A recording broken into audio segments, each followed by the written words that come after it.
आप देख रहे हैं इंडिया टाउन न्यूज, भारत की बात। नमस्कार, स्वागत है आपका इंडिया टाउन न्यूज के खास बुलेटिन खबरें राजनांदगांव में। मैं हूं आपके साथ रंजना राज। बुलेटिन की शुरुआत करने से पहले एक नजर आज की हेडलाइंस पर।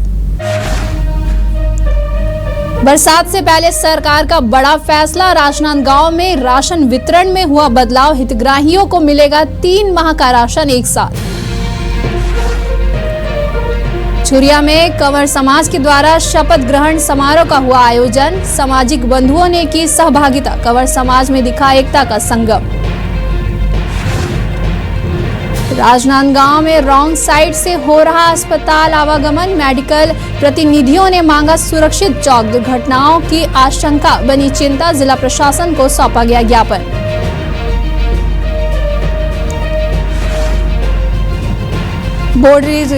बोर्ड रिजल्ट में धमतरी का प्रदर्शन रहा खराब, अब शिक्षकों पर गिरेगी गाज।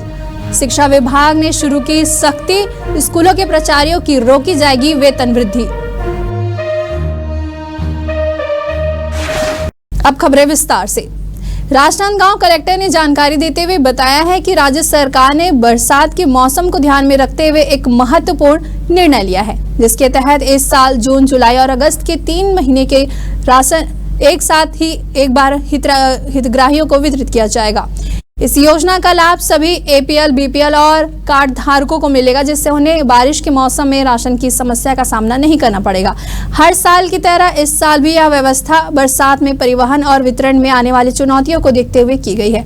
राज्य शासन के द्वारा सभी राशन समितियों को निर्देशित कर दिया गया है कि वे 3 महीने का चावल सुरक्षित रखने के लिए पर्याप्त गोदाम और भंडारण व्यवस्था सुनिश्चित करें।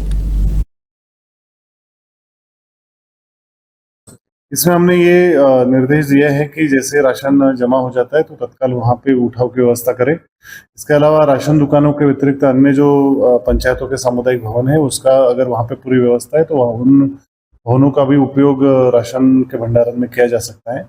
क्योंकि अगर हम लोग पूर्व से ही दिन निर्धारित करते, जिस दिन भंडारण होगा उसी दिन अगर उठाव हो जाएगा तो बहुत सारी सहूलियत होगी। तो इसी प्रकार का प्लानिंग अभी जिले में है। लगभग 5000 मेट्रिक टन अभी हमारे पास 3 महीने का राशन देने के हिसाब से चावल की कोई कमी है, तो वो भी अभी 2-4 दिनों में जमा हो जाएगा, तो किसी भी प्रकार की किल्लत नहीं रहेगी। राजनांदगांव शहर के मेडिकल रिप्रेजेंटेटिव संगठन के सदस्यों ने मेडिकल कॉलेज अस्पताल मोड़ पर चौक निर्माण की मांग को लेकर जिला प्रशासन और नेशनल हाईवे विभाग को ज्ञापन सौंपा है। उनका कहना है कि वर्तमान में मेडिकल कॉलेज से डोंगरगढ़ या डोंगरगांव की ओर जाने वाले वाहनों को रॉन्ग साइड से होकर अस्पताल पहुंचना पड़ता है, जिससे दुर्घटनाओं का खतरा लगातार बना रहता है। इसके साथ ही प्रतिनिधियों ने इस बात पर भी जोर दिया है कि मेडिकल कॉलेज मोड़ के पास कोई साइन बोर्ड न होने की वजह से विशेष रूप से रात के समय एम्बुलेंस चालकों और अन्य यात्रियों को रास्ता पहचानने में मुश्किल होती है। उन्होंने प्रशासन से मांग की है कि यहां एक स्पष्ट और रिफ्लेक्टिव साइन बोर्ड लगाया जाए, जिससे रात में भी मेडिकल कॉलेज का मार्ग स्पष्ट रूप से दिखाई दे सके। मामला ये है कि पिछले कुछ दिनों से ये देखा जा रहा है कि मेडिकल कॉलेज से जो भी गाड़ियां निकलती है, स्पेशली जो डोंगरगढ़ छुरिया क्षेत्र में जाती है और रॉन्ग साइड में चले जाती है, और उस रॉन्ग साइड के चलते क्या होते है, उधर से जो तेज रफ्तार से गाड़ी आ रही है, कई बार ठोकर हो जा रहा है, कैजुअलिटीज बहुत हो रही है, एक्सीडेंट बहुत हो रहे हैं। और पिछले हफ्ते अभी 2 दिन पहले हमारे एक डॉक्टर भी इसी के चलते डेथ हो गया है। तो हम लोग ये चाह रहे थे कि जो मेडिकल कॉलेज मुड़ने का जो जगह है वहां पर प्रॉपर एक चौक बने, जिसका परमिशन NS से होता है। इसलिए पहले भी हमने बात की थी, तो हम इस बार इसको प्रमुखता से रखे हैं, क्योंकि हम मेडिकल रिप्रेजेंटेटिव के भी डेली आना जाना मेडिकल कॉलेज से लगा रहते हैं, और आगे वहाँ पर जो मेडिकल कॉम्प्लेक्स जो बनेगा उसमें भी हमारे आना जाना लगे रहेगा। तो सरकार से रिक्वेस्ट करने आए थे, कलेक्टर साहब को ज्ञापन सौंपने आए थे कि वहाँ पर एक बड़ा चौक बनाए, कैमरा लगा के रखे, और वहाँ पे ना लो साइन जो बोर्ड आते हैं जिसको लाइट वाला लगा के रखे कि इधर मेडिकल कॉलेज है। अभी रात में बहुत सारे ऐसे एम्बुलेंस आते हैं गाँव से जिनको पता ही नहीं रहते कि मेडिकल जाने का दिशा किधर है। तो उस दिशा पे भी हम लोग कलेक्टर साहब को अवगत कराएं कि भाई वहाँ पे क्या क्या समस्या हो रही है, और जिससे लोग रॉन्ग साइड ना जाके सही चल सके। तो जो रेवाड़ी वाले चौक है, या तो उसकी यथास्थिति बनाए रखे, या उससे भी बड़ा चौक मेडिकल कॉलेज चौक पे बनाया जाए, जिससे NS से डायरेक्ट कनेक्टिविटी मेडिकल कॉलेज की बनी रहे। चलिए बढ़ते अगली खबर की ओर, जहां शिक्षा सत्र 2024-25 में छत्तीसगढ़ माध्यमिक शिक्षा मंडल के द्वारा आयोजित बोर्ड परीक्षाओं में धमतरी जिले का प्रदर्शन बेहद निराशाजनक रहा है। बीते वर्ष प्रदेश में 6वें स्थान पर रहा धमतरी इस बार फिसलकर सीधे 21वें पायदान पर पहुंच गया है। इस गिरावट को गंभीरता से लेते हुए अब शिक्षा विभाग ने कसावट लाने की तैयारी शुरू कर दी है। छत्तीसगढ़ के संयुक्त संचालक शिक्षा ने जिले के कमजोर प्रदर्शन वाले स्कूलों के प्राचार्यों की बैठक लेकर स्पष्ट संदेश दिया है कि अब लापरवाही बर्दाश्त नहीं की जाएगी। बैठक में तय हुआ है कि जिन स्कूलों के परीक्षा परिणाम 50% से कम रहे हैं उन स्कूलों के प्राचार्यों की वेतन वृद्धि रोकी जाएगी। इसके साथ ही जिन विषयों में छात्र असफल हुए हैं उनके व्याख्याताओं के खिलाफ कार्रवाई की जाएगी, जिसमें वेतन वृद्धि पर रोक जैसे कदम शामिल है। मैं समीक्षा के दौरान इस चीज को महसूस किया कि प्राचार्यों के साथ में जिस प्रकार से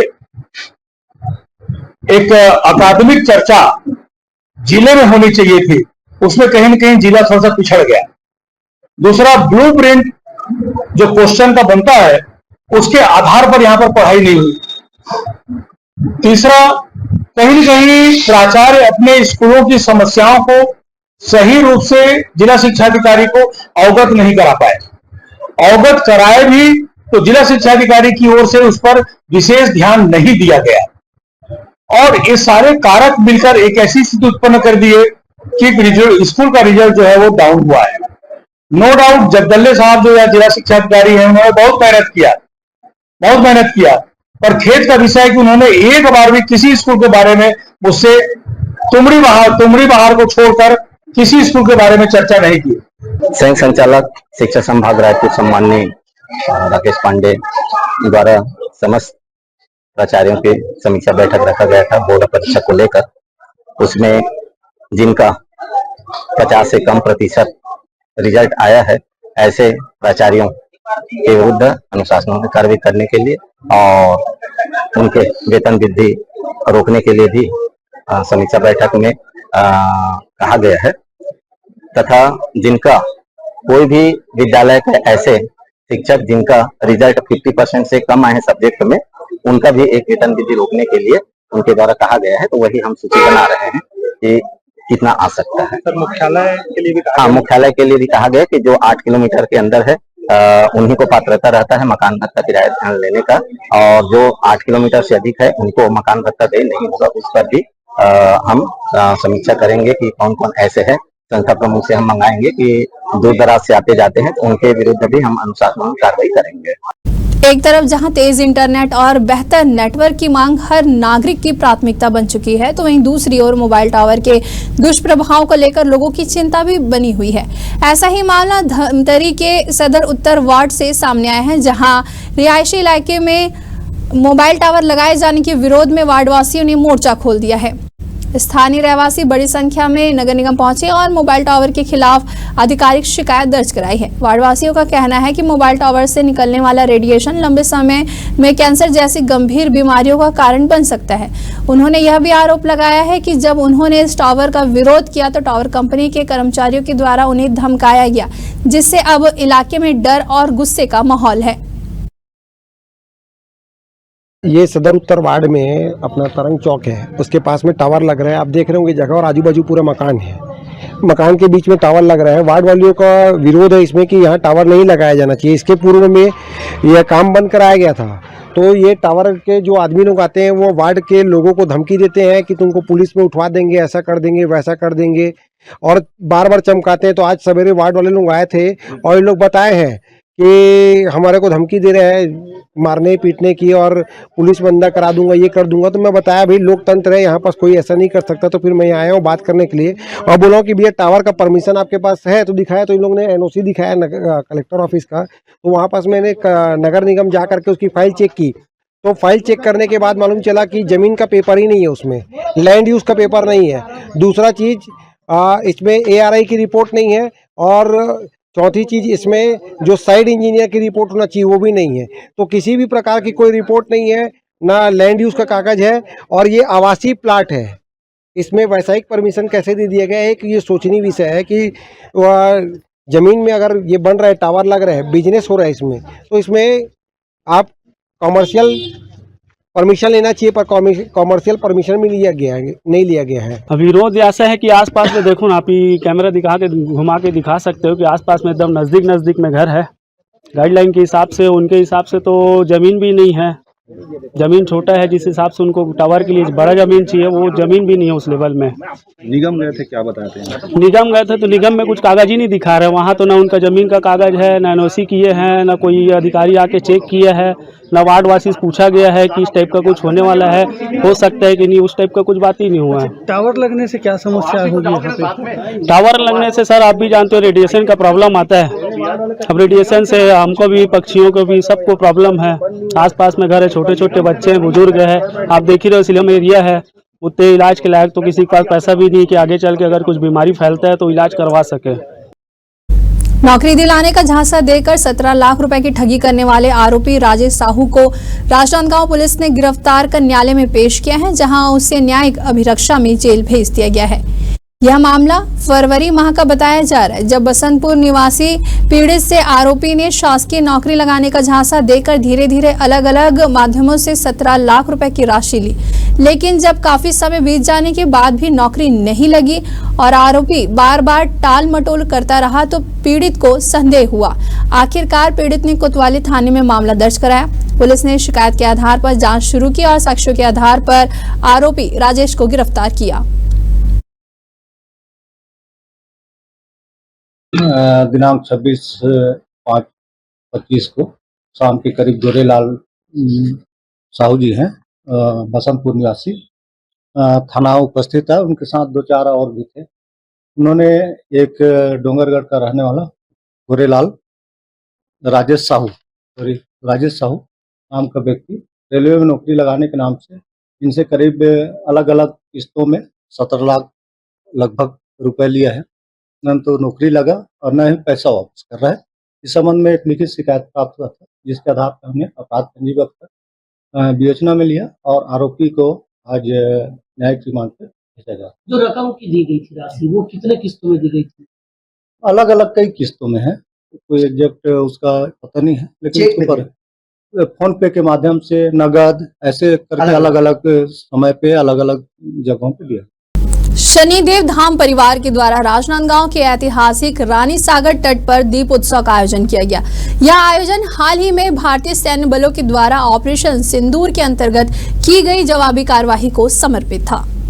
बता दें कि जम्मू कश्मीर के पहलगाम में हुए आतंकी हमले के बाद भारत की सेना ने आतंकियों के 9 ठिकाने को निशाना बनाते हुए सटीक जवाब दिया था। इस सैन्य कार्यवाही के सम्मान में देश भर में खुशी की लहर है और आमजन अपने अपने अंदाज में भारतीय जवानों को सलामी दे रहे हैं। इसी भावना के तहत राजनांदगांव के रानी सागर तट पर दीपों से सजा अनूठा उत्सव आयोजित किया गया। हजारों की संख्या में नागरिकों ने दीप जलाकर भारतीय सेना के पराक्रम को नमन किया है। वहीं इंडिया टाउन न्यूज की ओर से इस ऐतिहासिक दृश्य को विशेष रूप से ड्रोन कैमरे के माध्यम से कैद किया गया, जिसकी झलक दर्शकों के लिए किसी पर्व से कम नहीं थी।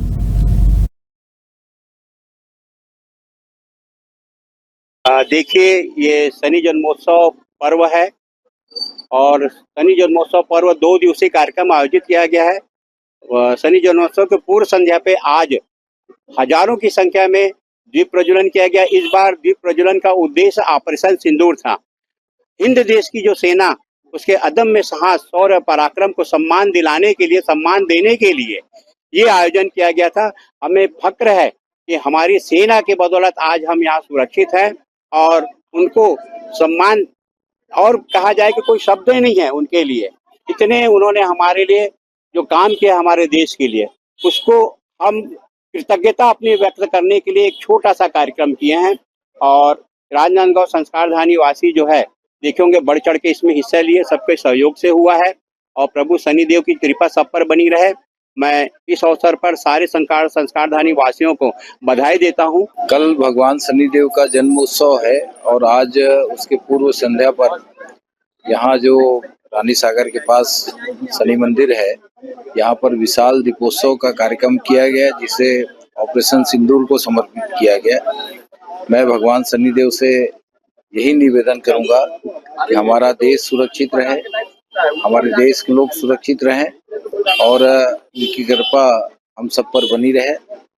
और कल जयंती है, सभी को जयंती की बहुत बहुत शुभकामनाएं। खबर छुरिया से है, जहां वनांचल क्षेत्र के ग्राम पंचायत पिंडरडीहा में आदिवासी कंवर समाज के द्वारा नवनिर्वाचित जनप्रतिनिधियों के सम्मान समारोह और सामाजिक संगठन के पदाधिकारियों के शपथ ग्रहण समारोह का भव्य आयोजन किया गया। इस कार्यक्रम में जनपद पंचायत छुरिया के अध्यक्ष संजय कुमार सिन्हा मुख्य अतिथि के रूप में शामिल हुए। वहीं समारोह को संबोधित करते हुए संजय सिन्हा ने कहा कि सामाजिक एकता और मजबूत समाज निर्माण के लिए संगठित होना अत्यंत आवश्यक है।